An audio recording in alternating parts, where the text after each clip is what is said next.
히브리서 10장 19절에서 25절의 말씀입니다. 이제 하나님의 말씀을 경청하시겠습니다. 그러므로 형제들아, 우리가 예수의 피를 힘입어 성소에 들어갈 담력을 얻었나니 거기는 우리를 위하여 휘장 가운데로 열어놓으신 새로운 살 길이요 휘장은 곧 그의 육체니라. 또 하나님의 집 다스리는 큰 제사장이 계심에 우리가 마음의 뿌림을 받아 악한 양심으로부터 벗어나고 몸은 맑은 물로 씻음을 받았으니 참 마음과 온전한 믿음으로 하나님께 나아가자. 또 약속하신 이는 미쁘시니 우리가 믿는 도리의 소망을 움직이지 말며 굳게 잡고 서로 돌아보아 사랑과 선행을 격려하며 모이기를 피하는 어떤 사람들의 습관과 같이 하지 말고 오직 권하여 그날이 가까움을 볼수록 더욱 그리하자. 아멘. 이 말씀으로 은혜 주실 줄 믿습니다. 마타나 중창단 찬양하겠습니다.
하나님을 기뻐하는 성도가 됩시다.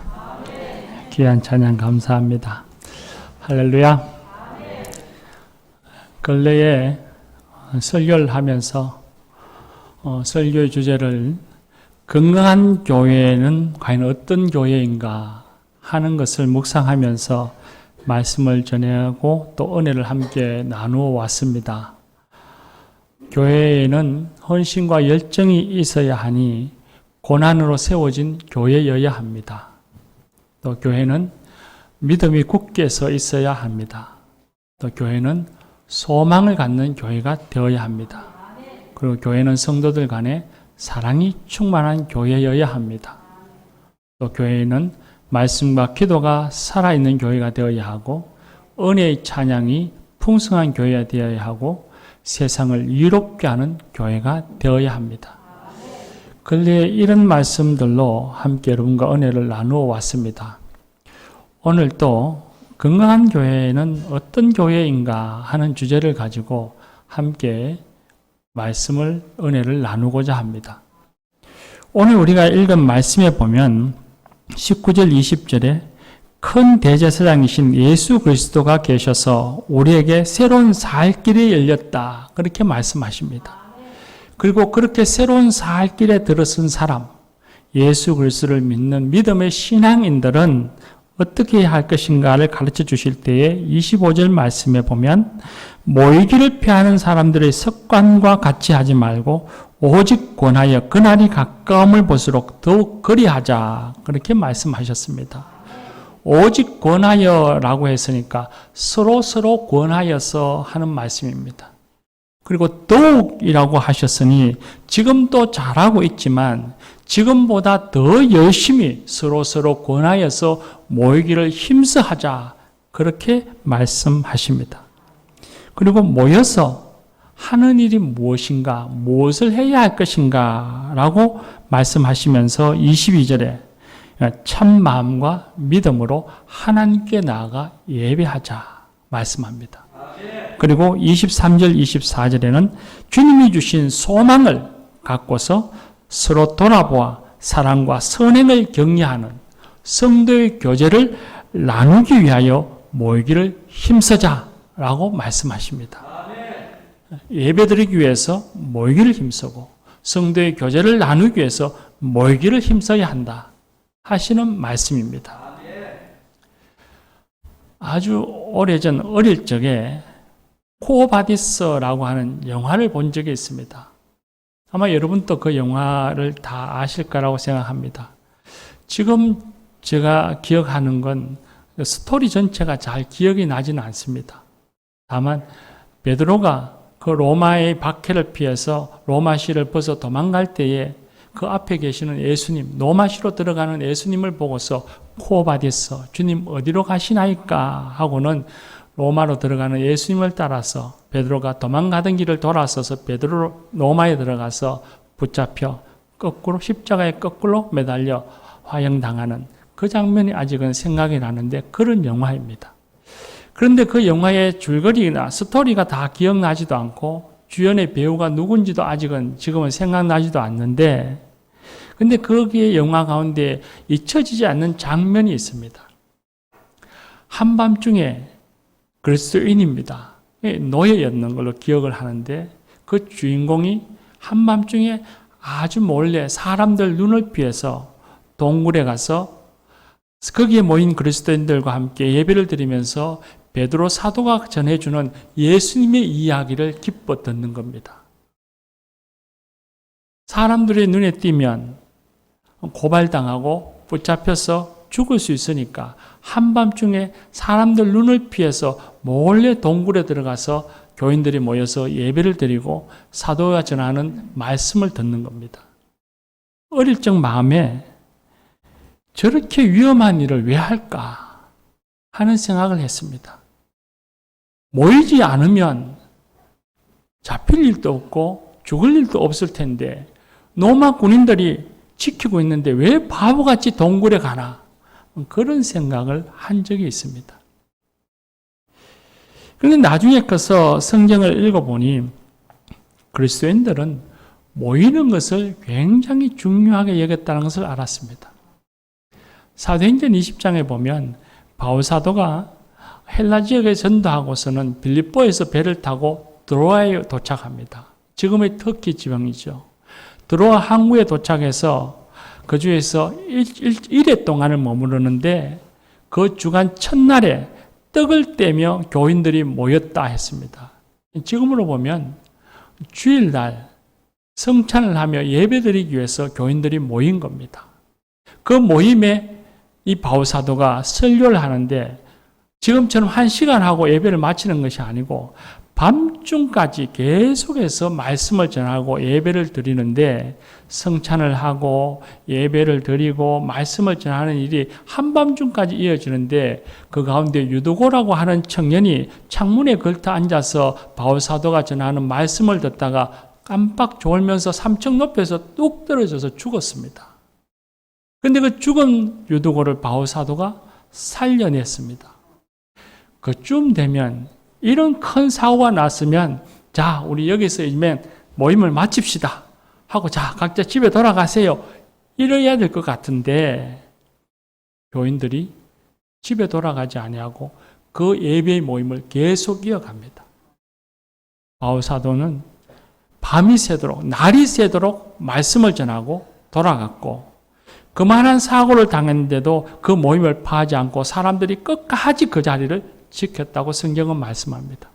그만큼 교인들이 그 모임을 즐거워했고 모임을 소중히 여겼고 예배드리고 성찬을 하고 성도의 교제를 나누는 그 모임을 기뻐했다는 것을 알 수 있습니다. 그리고 성경 말씀에 보면 초대교회라고 할 수 있는, 처음 교회라고 할 수 있는 예루살렘 교회의 성도들도 사도들이 전해주는 복음을 듣고 예수님을 믿으면 혼자서 신앙생활 하는 것이 아니라 모여서 떡을 떼고 찬양하고 하나님께 예배드리고 모여서 서로 음식을 나누어 먹고 친교하는 그런 모습을 가졌다는 것을 성경에서 알았습니다. 어릴 적에 의아하게 여기고 바보 같다 생각했던 일이 소설의 작가가 지어낸 이야기거나 영화를 연출한 감독의 의도에 의해서 지어낸 이야기가 아니라 예수님께서 말씀을 통해서 힘써 모여서 예배드리고 힘써 모여서 성도의 교제를 하라 말씀하셨고 그리고 예수님의 그 말씀에 따라서 교회가 시작할 때로부터 교회는 주님의 말씀에 따라서 모이기를 즐거워하고 모임을 소중히 여기고 모여서 찬송하고 성찬하고 예배드리고 모여서 서로 돕고 서로 격려하고 서로 위로하는 성도의 교제를 했다는 것을 알 수 있습니다. 그 모임들을 소중히 여겼다는 것입니다. 그리고 나중에 신학교에 들어가서 헬라어를 배우고 신학을 배우면서 교회라고 하는 말 자체가 헬라어로 에클레시아, 모임이라는 뜻이라는 것을 알았습니다. 이 말은 결국엔 모이지 않으면 교회가 아니고 모여야 교회이고 그러기 때문에 교회는 공동체라는 겁니다. 함께하는 공동체라는 것입니다. 그런데 예수님께서는 왜 교인들에게 모이기를 힘쓰라 말씀하셨을까요? 예수님께서도 믿는 사람들이 당시에 핍박받는다는 것을 아셨습니다. 모이지 않으면 죽을 확률이 현저히 줄어든다는 걸 아셨을 겁니다. 모이지 않으면 생존 확률이, 살 확률이 높다는 걸 아셨을 겁니다. 모이면 죽을 일이 더 많다는 걸 아셨을 텐데 예수님께서는 믿음의 사람들에게 모이기를 힘써라 말씀하셨습니다. 오늘 우리는 좀 어떻습니까? 현대 그리스도인들 역시도 교회의 지속적인 모임을 참여하고 가지는 것이 쉽지 않습니다. 직장일이 많고 분주합니다. 힘이 들기도 하고 가정에서의 일도 해야 할 일이 많고 운동도 해야 하고 취미 생활도 해야 하고 요즘은 또 왜 그렇게 배워야 할 것이 많은지 배워야 할 것도 많습니다. 분주한 시대에 굳이 모여야 하나? 내가 혼자서 예수 잘 믿고 혼자서 말씀 듣고 기도하고 내가 살아가는 삶의 자리에서 예수님의 제자로서 세상에 살면 되지. 굳이 바쁜 세상에 오라 가라 모이자 말자 그렇게 해야 하나 하는 생각이 듭니다. 예수님께서는 왜 우리에게 이렇게 바쁜 우리에게 모이기를 힘쓰라고 말씀하시는 것일까요? 오늘 우리가 읽은 말씀에 보면 25절에 모이기를 폐하는 어떤 자들의 습관이 있다. 그렇게 말씀합니다. 모이는 일을 기피 하는 사람들이 있다는 말입니다. 만약에 모이기를 기피 하는 사람들의 습관처럼 초대교회가 핍박이 심하고 목숨에 위험이 있으니 이제 우리 모이지 맙시다. 각자 혼자서 집에서 기도하면서 말씀 듣고 그리스도인으로 삽시다. 그렇게 생각하고 주장하고 또 그걸 결의하고 그렇게 해서 모이지 않았다면 예수님을 그리스도로 믿는 신앙, 복음이 사람들에게 전파되었을까요? 아니, 교회는 온전히 세워졌을까요? 처음 예수님을 만나고 신앙을 가진 사람이 모임 없이 혼자서 평생 동안을 그리스도의 신앙을 지키며 살아갈 수 있었을까요?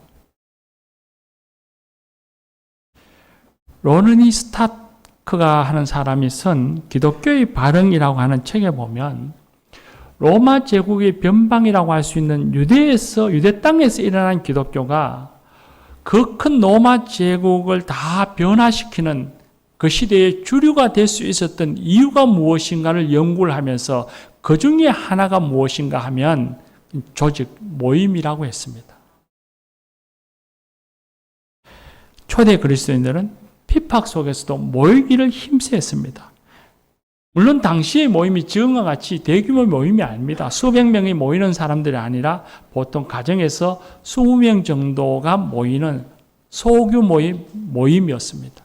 근데 그런 모임을 소중히 여기고 그 모임 속에서 예배를 드렸고 서로 위로하고 격려하고 그리고 모임을 위해서 혹은 복음 전파를 위해서 헌금을 하는 등 헌신했다는 겁니다.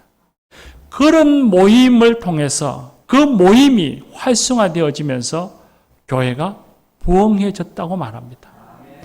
어느 순교자의 죽음보다도 그 모임이 교회가 활성화되어지고 부흥되어지는데 훨씬 더 큰 힘을 가졌다고 이 학자는 말하고 있습니다. 그렇다고 한다면 이 연구 결과를 역으로 생각해 보면 만약에 그 당시에 모임이 없었다면 사람들이 신앙은 있지만 모이지 말자 해서 모이지 않았다면 예배하는 모임, 성도의 모임이 없었다고 하면 교회가 온전히 세워질 수 없었고 개인의 신앙이 지속적으로 유지될 수 없었고 그리고 복음이 전파되어지지 않았을 것이라는 말입니다.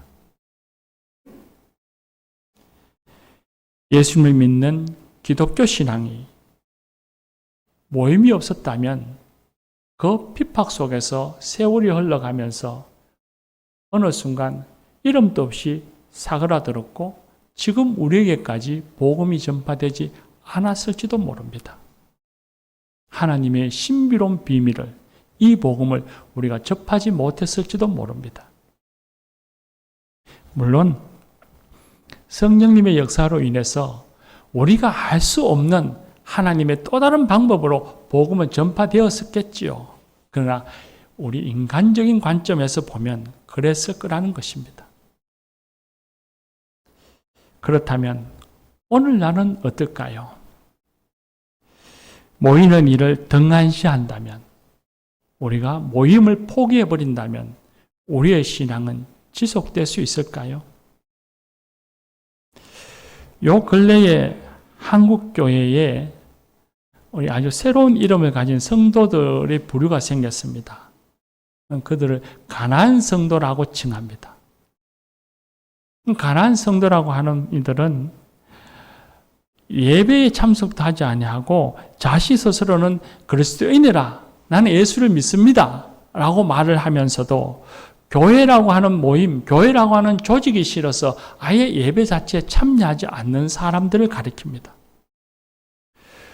또 한 분류의 새로운 교인들이 생겼는데, 우리 코로나가 시작되어지면서 생긴 성도들입니다. 공예배에는 참여하지 않고 집에서 온라인으로 혼자서 예배드리는 사람들입니다. 그런 성도들, 가난한 성도이든 혹은 혼자서 집에서 예배를 드리는 성도이든 그런 성도들이 신앙이 세월이 흘러갈수록 지속적으로 그 기독교 신앙 잃어버리지 않고 지속되어지고 그 신앙이 그 사람의 삶의 중심이 되고 삶의 가치가 되어서 이어질 수 있을까요? 이런 사람들 외에도 성도의 모임을 등한시하는 교인들도 있습니다.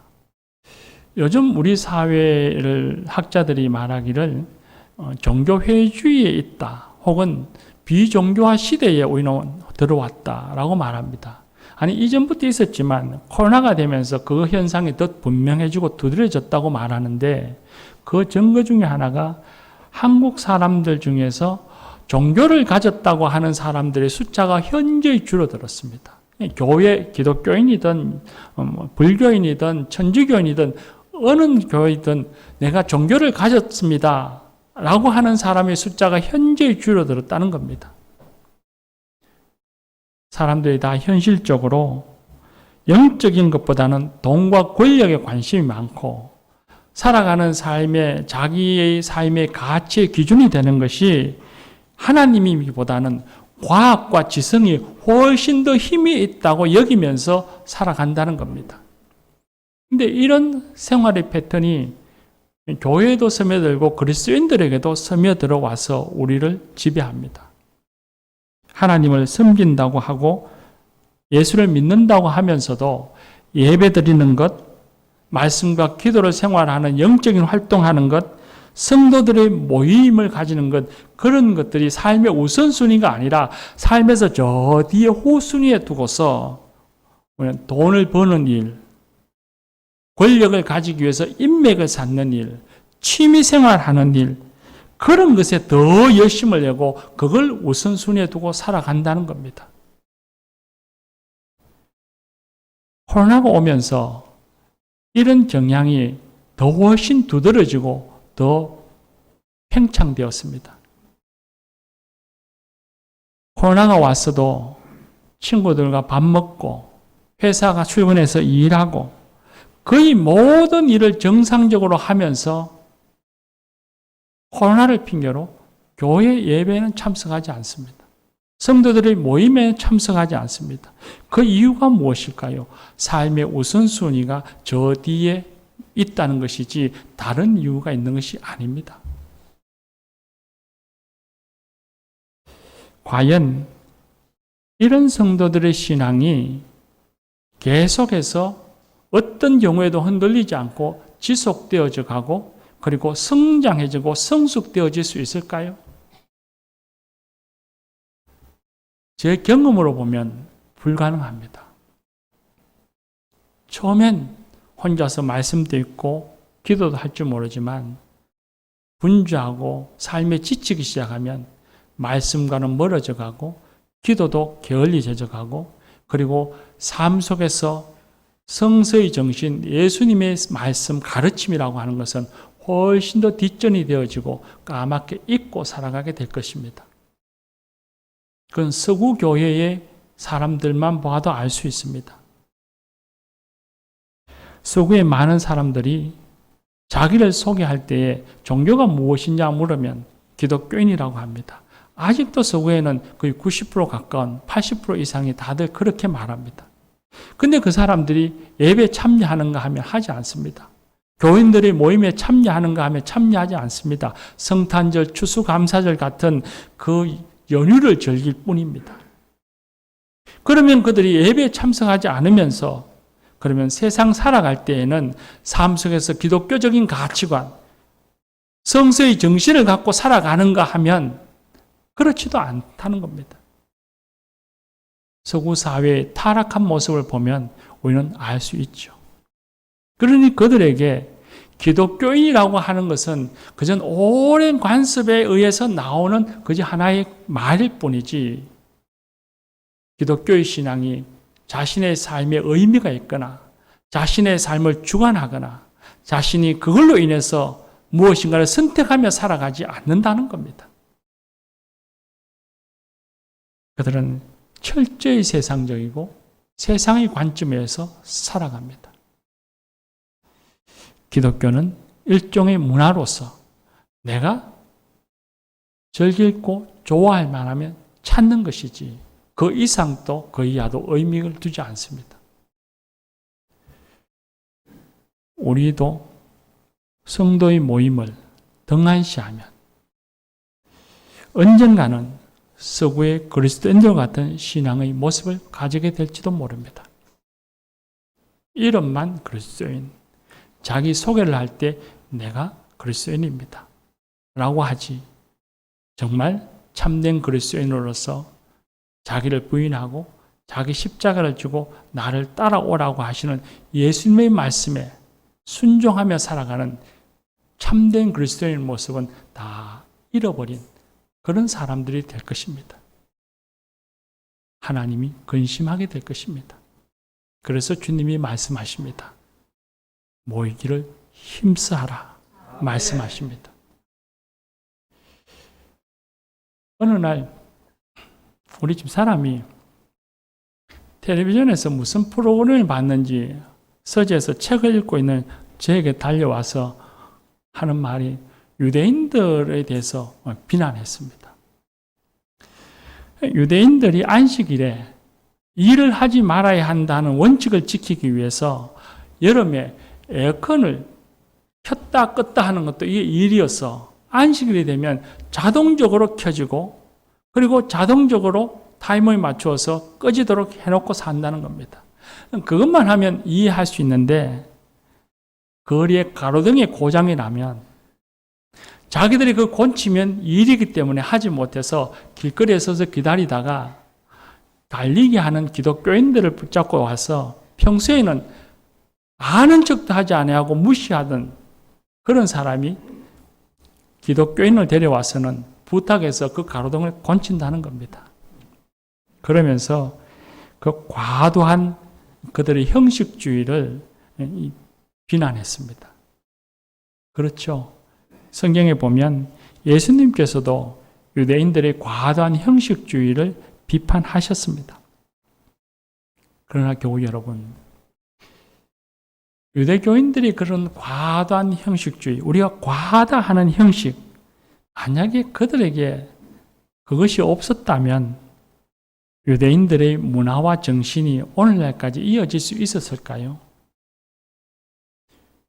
유대인들은 수천 년 동안 나라 없이 떠돌아다니던 민족입니다. 근데 그 민족이 어떻게 자신들만의 고유한 문화, 고유한 신앙, 고유한 어떤 의식, 정신을 가지고 지키며 살아올 수 있었을까요?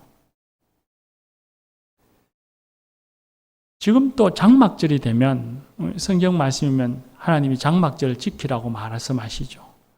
지금도 장막절이 되면 모든 유대교인들은 편안한 집과 침대를 놔두고 다 장막, 텐트를 치고 삽니다. 이스라엘에만 사는 유대인들이 아닙니다. 미국에 사는 유대교인들도 역시 그렇게 합니다. 그들 가운데는 판사도 있고 은행장도 있고 그 정부의 고위 관리도 있고 심지어 주지사도 있습니다. 그런 사람들조차도 그 큰 집을 놔두고 그 크고 편안한 침대를 놔두고 장막절이 되면 다 마당에서 텐트를 치고 그 텐트 안에서 일주일 동안 자녀들과 함께 삽니다. 우리가 보기엔 과도하다 싶은 형식주의죠. 그런데 그런 형식이 있었으니 그 수천 년 동안에도 그들의 신앙과 그들의 삶의 문화, 정신이 이어져 온 것 아닐까요? 모임이 형식적이라고요? 그것 없어도 난 신앙 잘 지킬 수 있다고요? 물론 우리는 신앙생활 하면서 과도한 형식주의는 매우 경계해야 합니다. 그런데 반드시 지켜야 할 형식을 지켜야만 그 내용도 지킬 수 있다는 것을 우리는 인식해야 합니다. 성경에서 말씀하신 지켜야 할 것은 반드시 지켜야 합니다. 예수님께서도 이것도 행하고 저것도 버리지 말아야 한다고 말씀하셨습니다. 모임으로써 예배드리고 모여서 성도의 교제가 이루어지고 그 가운데 임재하시는 하나님을 만나고 그곳에서 주님의 사랑을 몸으로 체험하고 마음으로 느끼고 그리고 그 사랑을 품고서 세상에 나아가서 살아갈 힘과 용기를 가지는 것입니다. 모임을 가져야 세상에 나가서 믿음의 사람으로 살아갈 수 있습니다. 모임을 가져야 모양만 그리스도인이 아니라 삶 속에서 그리스도인으로 살아갈 수 있습니다. 오늘 말씀에 보니 25절 마지막 부분에 그날이 가까워질수록 더욱 그리하자 그렇게 말씀하셨습니다. 주님과 만남이 가까워질수록 더욱 그리해야 한다 그런 말씀이죠.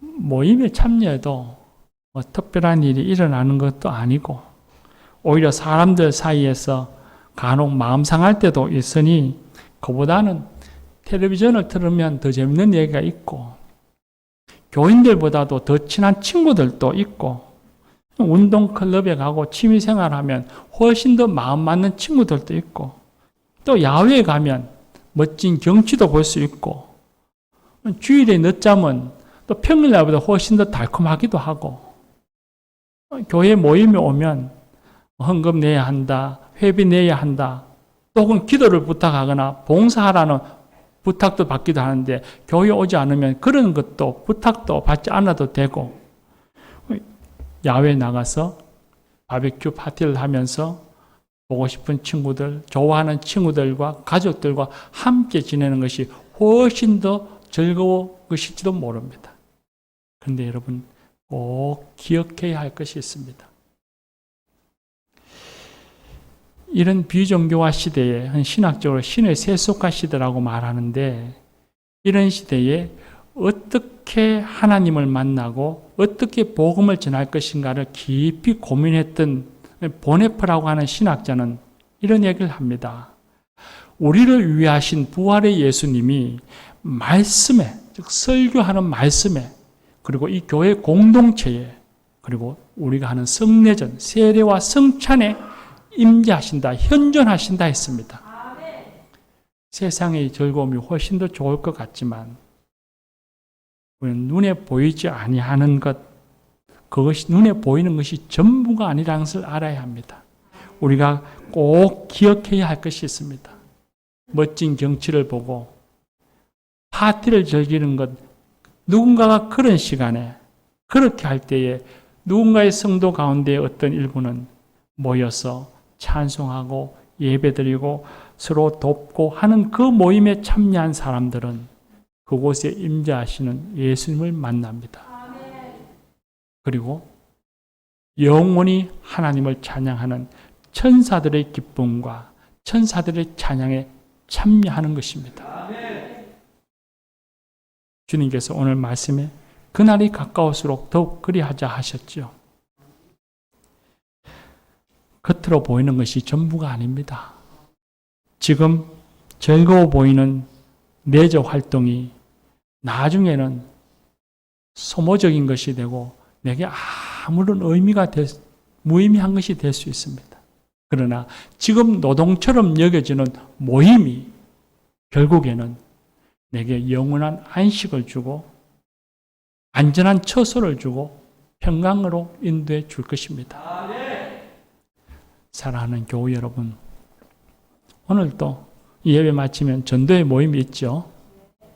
전도의 모임, 또 예배 드리는 예배의 모임, 수요 기도하는 기도의 모임, 또 마을과 목장의 모임, 혹은 지금 중창단과 같은 사익을 위한 모임, 아니면 등산 선교회 같은 친교의 모임, 이런 성도들의 모임을 우리가 소중히 여기고 힘써 모여서 아름답고 건강한 교회를 세워 가십시다. 기도합시다.